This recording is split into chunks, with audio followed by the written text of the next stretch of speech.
که از قسمت‌های سخت، قسمت‌هایی که تئوری خیلی قشنگی داره، کلماتش خیلی قشنگه و متاسفانه گاهی اوقات فقط در همون تئوری و کلمات و زیباییش در فکر ما میماند.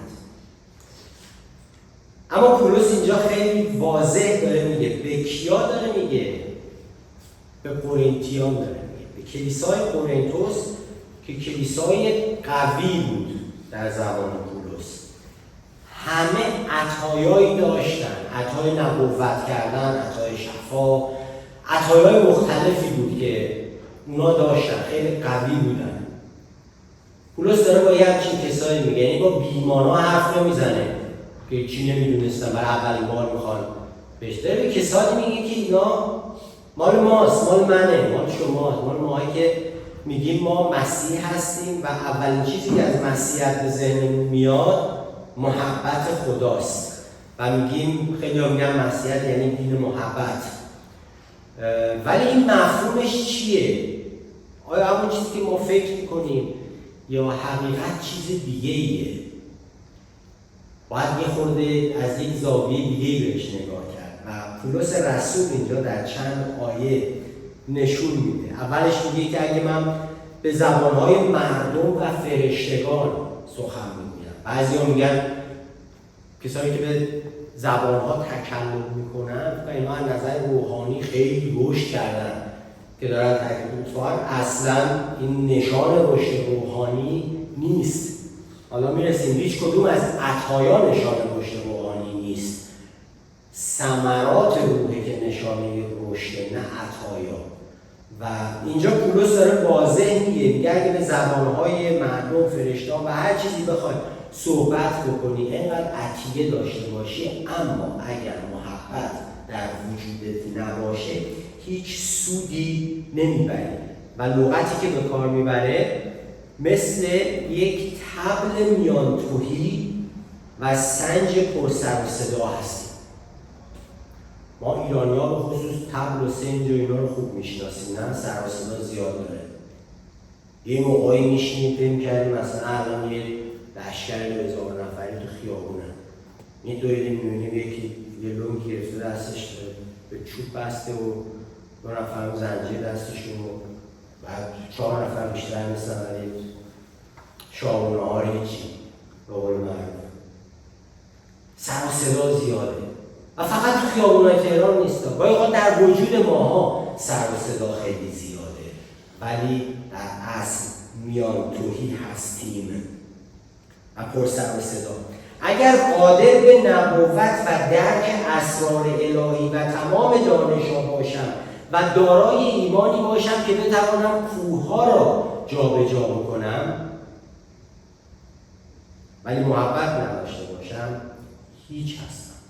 پس در برگردان چرا واقعا اینقدر مهمه؟ یعنی بالاتر از همه ایناست. خیلی‌ها وقتی میخوان رشد روحانی بکنن، وقتی میخوام بگم ما در ایمان خیلی قوی شدیم، بعد میرن سراغ یه سری تئوری‌هایی که پولس رسول در اینجا چی گفته، نویسنده رساله عبرانیان کیه، عرض بکنم ملکی صدیق کی هست، نمیدونم یک سری الهیات خیلی سختی رو سوال طرح میکنن برای خودشون که به این وسیله شاید بگم اون موجه رشد کردیم. ما از به قول عبرانیان دیگه از غذای شیر گذشتیم و داریم گوشت میخوریم، غذای سنگین روحانی. پولس رسول میگه اگه به اینجا برسی ولی محبت در وجودت نباشه هیچ فایده‌ای نخواهی داشت.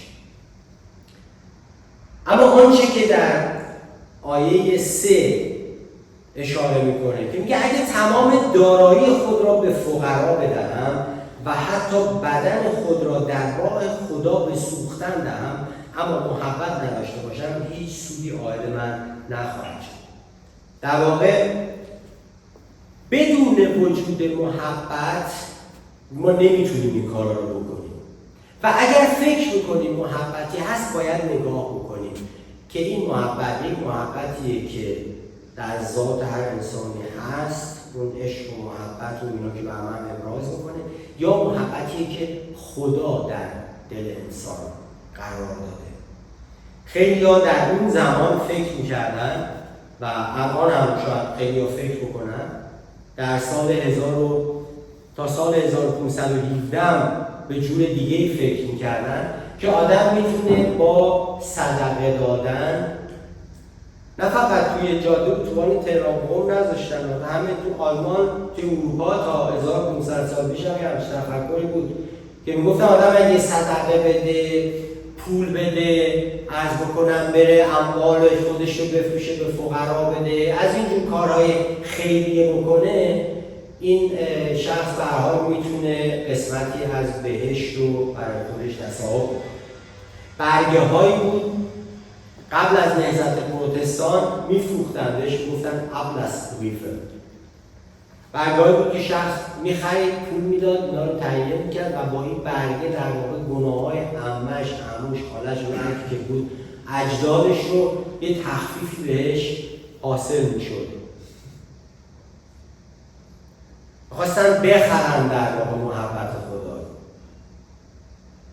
طرف کسی که ازش فوت کرده یک جنایتکار جمونگی بوده که اصلا نمونهش کسی به دنیا نیاورده، بعد که میره تو خیابون پخش میکنه خرما و حلوا و نمیدونم چی برای اموات من دعا کنید که بلکه خدا از این جنایت‌هایی که بر علیه بشریت کرده به خود تخفیف بهش بده، چه میدونم به جای سرب داغ غیر داغ تو حلواش بریزن یا هر چی. سعی میکنید با این گونه روش‌ها و مناسک رضایت خدا رو بخرید. اگر تمام اموال خود را به فقرا بدهم، حتی بدن خود را در راه خدا به سوختن دهم، یعنی تا این حد فداکاری بکنم، ولی محبت نداشته باشم، هیچ سودی عاید من نخواهد شد. پس چه محبتیه، چه نیرویه که شخص حاضره این کارها رو بکنه، فداکاری بکنه، بره در خونه ها غذا بخش بکنه. پس آیا این نمیشه اسمشو گذاشت محبت؟ پس اگه محبت نیست، کلام خدا چی میگه؟ پس اگه اینا رو بکنم محبت نداشته باشم، پس چه نوع محبتی خدا منظورشه؟ من اگه دارم کار خیر میکنم، مدرسه میسازم، بیمارستان میسازم، حالا بعضی اینا رو استفاده میکنم برای پولشویی، کاری نداریم با اونا اصلا از بشریت خارجم، ولی خیلی هستن فکر کنن این کار خیره. ولی پس اگر این محبت نیست، کلام خدایی میگه این چیه؟ میگه اینم اتفاقا محبته، اما محبت انسانیه، محبتیه که بیشتر یک معامله هست، محبت برای دریافت چیزی، محبت حتی اگر برای دریافت بهشت باشه، محبت خدا نیست. اگه میخوایم ثواب بکنیم که بریم بهشت، این به درد، شاید به درد همسایه بخوره، به درد خدا نمیخوره. خدا اهل معامله نیست. ما نمیتونیم بگیم پول زیاد بدیم که از اون بر نفع بیشتری کنیم. ما نمیتونیم بگیم غذا زیاد میدیم، دیگه بعضی گفتن آقا بیایید این بر ثوابش بیشتره، اونجا کیلو کباب اونجا قیمه است. بعضی ها مثلا سر کباب کوری دارن، مثل اون 2 نفر مقب اونا استاد کباب کوریده. آقا بیایید ما کباب میدیم، خواستگاه چیزی خدا محبتی که اینجا داره ازش صحبت میکنه، محبتیه که از خدا در دل انسان قرار گرفته، محبتی که از بین نمیره، محبتی که معامله کردن نیست. داستان رو حتما شنیدید خودتون، یه نفر داشت میرفت بهشت و جهنم و آتیش بزنه، تو مشعل، آدم خیلی مؤمنی هم بود اتفاقا. بعد یکی از شاگردانش پرسید، گفتش که کجا داری میری؟ گفت میخوام برم به جهنم و عبین برم. تو که آدم با خدایی بودی، تو با مردم به بهشت دعوت میکردی، حالا عبین ببری، ما کجا بریم؟ جهنم که داری عبین میبری. تو جو آسمون اینا آواره نشین. چرا داری از بین میبری؟ گفت برای این از بین میبرم بهشت رو، برای این که مردم به خاطر پاداششون، گوریا و نمیدونم اوریا و اون جوی شراب و اون خانه فسادی که اونجا درست شد، به خاطر اون خدا رو عبادت نکنن. و جهنم هم برای این از بین میبرم تا اگه مردم خدا رو عبادت میکنن به خاطر پاداش این کار نکنن، بلکه به خاطر عشق خداوندی این کار نکنن، به خاطر اینکه بدانند برای خدا خلق شدن. ما خلق شدیم برای خدا و خدا ما رو خلق کرده برای خودش، نه برای بندگی، نه برای نوکری و دریوزگی درگاه. در کتاب پیدایش که خدا گفت انسان رو مثل خودمون خلق، خدا انسان رو شبیه خودش خلق کرد، نه برای بندگی. گفت انسان رو خلق کنم برای سلطنت، برای اینکه بر تمامی آنچه که من خلق کردم سلطنت بکنه، برای اینکه با من در ارتباط باشه، همکار خدا باشه. این هدف آفرینش ماست، نه اینکه بخوایم ما ثواب جمع کنیم که به بهشت بریم، یا مراقب باشیم خطا نکنیم که به جهنم بریم. عشق اگر توش نفع شخصی باشه زرشته. عشق اگه توش فداکاری عاشقانه نباشه فایده نداره. عشق اگه نفع خودشو بخواد فایده نداره. عشق اگه درک کردن توش نباشه فایده نداره. و اینجا خیلی قشنگ پولس تعریف میکنه و من میخوام بگم عزیزان این بخش رو یه بار برید تو خلوت خودتون بخونید. داره تعریف میکنه. حالا محبتی که پولس ازش داره صحبت میکنه منظورش چیه؟ محبت بردبار و مهربان است.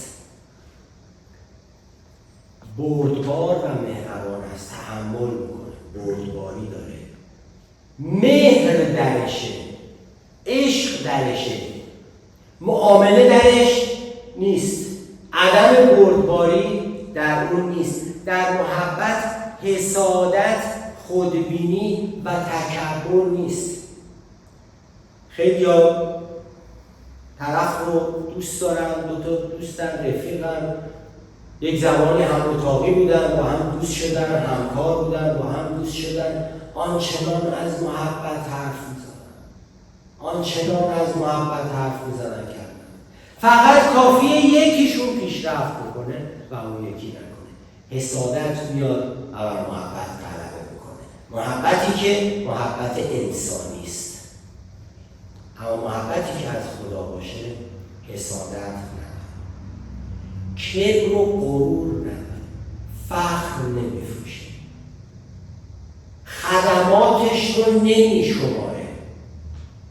تا به یه دوست میرسه به یه جایش که تو یادت رفت من برات این کار رو کردم، الان نمیخوای یه کار برای من بکن. پس این معامله، این همون محبت انسانیه، این همون معامله های روزمره است. شاید به درد انسان بخوره، شاید ما مدیون محبت کسی بشیم، اما با این محبت ها نمیتونیم رضایت خدا رو جلب کنیم. محبت رفتار ناشایست ندارد. کسی که محبت خدا در قلبش باشه رفتار ناشایست نداره. رفتار ناشایست منظور نیست که تو کلیسا ملق بزنیم. فقط اینجا تو کلیسا که هستیم خیلی بشینیم، گوش کنیم، حرف نزنیم، با بغل دستی جوک نگیم، تو فیسبوک نریم، اینستاگرام نریم، اینجور حرکت. فقط این رفتار ناشایست نیست. حتی در خلوت خودمون کلماتی که از دهانمون بیرون میاد، نحوه برخوردی که ما مردم داریم، یه خورده اینا رو نگاه کنیم. آیا شایسته است؟ من میگم اگه رفتاری که جلوی یک نفر نمیتونی بکنی ولی جلوی کسی دیگه میتونی بکنی، پس معلومه یکیش ناشایسته است. شما جلوی یه نفر خیلی معلم به پیش شهرهای بالغون میخواید حالا فرض کنید آلمانی هم باش باید حرف بزنید، خیلی مؤدبانه سعی کنید جملات درست بکار کنید. ولی بعد توی یک اجتماع دیگه قرار میگیرید، لحن صحبت کلاً خانواده ها رو زیر میکنه. کلاً آنچه که از دهان نباید بیرون بیاد میاد، آن تفکری که به مغز به عقل به فکر نباید بره میاد، و اون کینه و حسادت و بدی و نفرتی که تو هیچ قلبی نباید باشه تو قلب ما خواهد. رفتار ناشایسته ندارد، خودخواه نیست، خشمگین نمی شود. این سخت نه؟ من تو کلیسا موقعی میشینیم خشمگین نیست. حالا بعضی تو دلشون خشمگین هم نمیاد، ولی خب در کل خشمگین نیست. ولی فقط کافیه تو خیابون تنه یکی رو آنچنان خشم نشون میدیم، فقط کافیه ورزشکار هم باشیم، به خودمونم مطمئن باشیم که نمیخوریم. هیکل ورزشی هم داشته باشیم. آیا موقع خشم نشون میدیم یا نشون میدیم که مسیح هستیم؟ حالا من کسی بزنه عمرم نمیتونم، یعنی محبت داشته باشم نداشته باشم نمیتونم چیزی بگم، بعد یه دستش رو ببریم بالا ما افتادیم. ولی تو چه شرایطی؟ آیا در خانه به خصوص آقایون ایرانی گوش کنن، ما که از یه فرهنگ دیگه‌ای با یک دیدگاه‌های دیگه‌ای بزرگ شدیم، چقدر حالا شده خشمتون رو تو خونه کنترل نکردید و صداتون رو روی همسرتون بلند کردید؟ اگر ما نمیتونیم حقیقتاً این خواصی رو که این صفت‌هایی رو که این شیوه‌هایی که خداوند داره تو کلامش میگه از طریق محبت نشون بدیم، در کدام قسمت زندگیمون مسیحی شدیم؟ فقط در همون ساعتی که تعمید گرفتیم، تو همون ساعتی که تو کلیسا اگه وقت بکنیم حوصله بکنیم هیچ کاری پیش نیاد، نه هیچ اتفاقی نیفته، حالا حوصله و سر بره باشیم، فقط آیا در اون ساعته؟ یا اینکه محبت خدا در قلب ما و در زندگی ما قرار گرفت؟ خشمی نمی شود و کینه به دل نمی گیرد. محبت از ناراستی خوشحال نمیشه. محبتی که خدا در دلت گذاشته از ناراستی خوشحال نمیشه، ولی از راستی شادمان میگرد. من یه نفر بود این مثال کنم گفتم اینجا، ولی هنوزم که هنوزه بعد بیشتر از شاید یک بار اولی که اومدم آلمان و بعد برگشتم ایران توریست بودم، توی یک کلیسای یک شهری بودیم، حالا نمیگم کدوم شهر، توی کلیسایی بودیم. بعد از کلیسا خوب همه جمع میشن دور همونا، یک نفر که خیلی جا افتاده بود از حمایت خدا و کمک خدا با ماست و اعلام کرد. بعد گفت واقعا من وجود خدا رو حس میکنم، همیشه دست محافظ خدا با من داشت بودم تو دلم بودم خدا شد عجب بزرگی شهادت زندگیشو بده ببینیم چی تا افتاده اونا. بعد گفت واقعا من نمیدونم، من الان 7 ساله در این شهر یک بار بلیط اتوبوس نخریدم، همش سیاست شدم، یک بار هم خداوند مأمور برای من نفرست که مأمور بیاد من رو بگیره که بابا هللویا عجب برکتی، بابا این فرشته‌های محافظ اونلایتون هم به بقیه بده. آقا این 7 ساله خدا فرشته فرستاده که تو با ناراستی زندگی بکنی و ککش هم نمیگه، از آقاشه راحت با افتخار شهادت میداد، با افتخار شهادت میداد من تقابل شدم. بعد طرف هم اگه مأمون اومده پیچوندمش، الان پیچوندن یک افتخار شده، زرنگی شده، ولی کلام خدا میگه این پیچوندن ها قلب خدا رو میشه. چقدر تو زندگی هامون دوستانمون می‌چینیم، چقدر تو زندگی هامون به دوستانمون،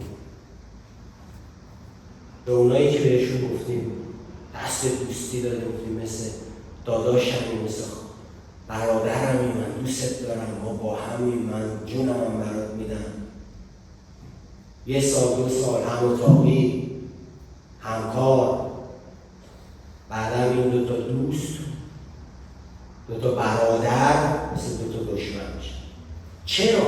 چون محبت هایی که در قلب ماست محبت هایی که معامله گران است و این گونه معامله گری ها با ناراستی خوشحال میشه، ولی محبت از ناراستی خوشحال نمی شود ولی از راستی شادمان می گردد. محبت در همه حال صبر می کند و در هر حال خوشباور و امیدوار است و هر باری را متحمل می شود. ما گاهی اوقات تو زندگی هامون زمانهایی هست که فکر میکنیم یک باری بر دوش ماست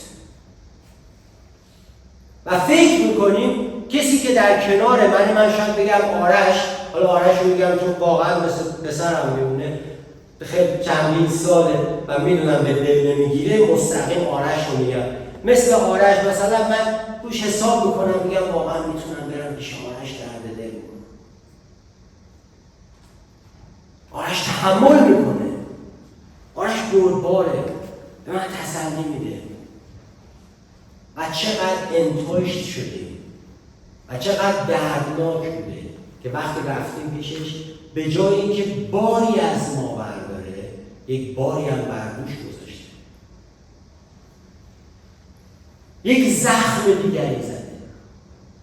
و گاهی اوقات ما با زندگی هامون نه تنها احترام قائل میشیم به صلیبی که، به مسیحی که بالای اون صلیب برای من خطاکار مصلوب شد، بلکه با رفتارمون و با کلاممون و با بی‌محبتی هامون یک میخ محکم دیگری هم بر روی دستش میکنیم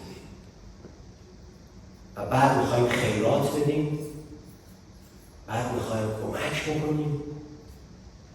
نه عزیز، کمک نمیخواد بکنیم، میخ فقط نزن. پولس رسول میگه که نبوت از بین خواهد رفت، سخن گفتن به زبانها خاتمه می‌یابد، بیان معرفت یعنی علم، دانش از بین خواهد رفت. ما موقعی که به ملکوت خدا بریم اینا دیگه در نمیاد دیگه، نه اونجا میخواد به زبان فرشته‌ها صحبت بکنیم، نه اونجا میخواد نبوت بکنیم، همه اینا از بین میره، اما محبت و عشق باقی میمونه. میدونید چرا؟ چون خدا محبته و اون محبتی که پولس داره صحبت میکنه محبتیه که خدا در دل ما قرار میده. اما محبت هرگز از میان نخواهد رفت. عطایایی مانند معرفت، نبوت جزئی و ناتمام است، اما با آمدن کمال هر آنچه جزئی و ناتمام است از میان میرود. بعد اشاره به زمان بچگیش میکنه و این موقعی که بچه بودم مثل بچه ها حرف میزنم، مثل بچه ها تفکر میکنم. موقعی که تو این دنیا هستیم دنیوی فکر میکنیم، معامله میکنیم، هر چیزی رو به نفع خودمون میخوایم و فکر میکنیم میتونیم روی همه زرندی داشته باشیم. پولس میگه وقتی اینجا بودم مثل بچه ها رفتار میکردم، اما وقتی که آن کمال میاد، وقتی که مسیح میاد، وقتی ما در حضور خدا هستیم، رفتار بچگانه نخواهیم داشت. اون موقع بالغ هستیم، اون موقع در رشد کامل هستیم، وقتی در حضور مسیح ایستادیم، وقتی در حضور اون پادشاهی که تو سرود خوندیم، اونایی که اعتقاد داشتیم خوندیم یا اونایی که نخوندیم، ما اعتقادمون بر این است و با افتخار میخونیم که مسیح سلطان قلب ماست، پادشاه قلب ماست. هیچ کسی در قلب ما بالاتر نیست و هیچ اراده‌ای در زندگی ما بالاتر نیست از اراده خدایی که بهش ایمان داره، خدایی که ما رو برگزید و ما رو در شرایط قدوسیت محبت نکرد. ما در مسیحیت معصوم نداریم، به هیچ عنوان ما کلمه معصوم استفاده نداریم. بیگناه فقط خود خداست، فقط اوست. و خدایی که ما رو دعوت کرده تا در حضور این خدا بایستیم و به عنوان فرزندانش باشیم، خدایی که ما رو در گناهانمون انتخاب کرد و گفت من نگاه نمی کنم به امین ببینم این چقدر گناه کرده قبولش بکنم یا نه، آرش چقدر گناه کرده، محبود چقدر، حدیث چقدر، مهداد چقدر. محبت خدا بر اساس میزان گناه، نیکی و ثواب ما نیست. محبت خدا فقط اساسش بر اساس محبت خداست، عشقی که خدا به ما داره و عشقی که به ما ثابت کرد. خیلی اوقات من میشنوم بعضی صحبت که میکنم میگم یه چیزی میگم آقا مطمئن باش. بعد میگم آقا چجوری این جمله رو از من انتظار داره؟ مثلا طرف یه ماشین میفروشه، بعد میگم این ماشین رو مطمئن باش ثابت. این چیزی که میگم مطمئن باش همینه. میگم چجوری میتونه انتظار داشته باشه؟ اطمینان داده نمیشه، اطمینان کسب میشه. چطور اطمینان کنم؟ ولی وقتی استفاده میکنم میتونم کم کم اطمینان کنم. عشق بیان نمیشه، عشق ابراز میشه. حرف زدن که الان به خصوص اونایی که یا خود با آمریکایی‌ها در ارتباطن ازش خیلی اومده که I love you داری، در کلام خیلی قشنگه ولی در عمل هم هست. عشق باید ابراز بشه. ما نمیتونیم به خدا بگیم خدا همونجوری که تو منو محبت کردی و عاشقم هستی، همونجوری هم من تو رو دوست دارم و عاشقت هستم و این رابطه ما بر اساس یک عشق، نه بر اساس ثواب من بلکه بر اساس قلب من است. چجور به خدا عشقمون نشون میدیم؟ چطور محبتمون رو خدا نشون میدیم؟ بهش گفتیم، با سرود میگیم، میخونیم، دعا میکنیم، خونه میگیم، ولی چطور در عمل عشقمون رو به خدا ثابت کردیم؟ آیا ابراز کردیم؟ آیا نگران شدیم؟ نگران از نگریستن میاد. پولس رسول میگه به سوی پیشوا و کامل کننده ایمان خود نگران باشیم، بنگرید. نگاه، آیا نگاهمون به خداست که دوستش داریم و همه جا رو نگاه میکنیم جز خدا و همه کس گوش میدیم جز خدا؟ دوست داریم هر صدایی رو بشنویم جز خدا، دوست داریم هر چیزی رو بپذیریم جز کلام خدا، دوست داریم بهترین وقتمون رو جای دیگه صرف کنیم و پست‌ترین وقتمون رو اگه حوصله‌اش رو داشتیم بدیم به خدا. بعد میگیم خدایا من عاشقم. خدا میگه برو عاشق هم باش. این عشق به درد خدا نمیخوره. خدا میگه من نه خیرات وابسته به خیرات تو هم، نه وابسته به ثواب تو هم. من قلب تو دارم میبینم. قلب تو شیشه خورده داره. قلب تو فقط حرف میزنه. سنجه که صداش بلنده، طبلیه که توش خالیه، کادویه. دید بعضی ها سر کار میذارن یه چیزو کادو میکنن، خیلی خوشگل باز میکنی، بعد توش یه جعبه دیگه است، باز میکنی یه جعبه، آخر میگه توش خالیه، سر کار گذاشته. گاهی اوقات شکرگزاری‌های ما، سرودهای ما، بیان عشق ما به خدا تو خالیه. هیچ وقت ابراز نمی کنیم در زندگی، نشون نمیدیم به خدا. و پولس رسول اینجا داره میگه نمیدونم علم داری نسبت به خدا، دانش داری نسبت به خدا، اموال تو داری میدی، هر حرکتی که داری میکنی، اما اگر عشق در وجودت نباشه نسبت به خدای خودت هیچ سود نمیبری. با آیه 13 تمام میکنم. خلاصه این سه چیز باقی میماند: ایمان، امید و محبت، ولی بزرگترین اینها محبت است. کلام خدا که فوق از تمامی عقل است، دلها و ذهنهایشان در مسیح عیسی استوار گردانده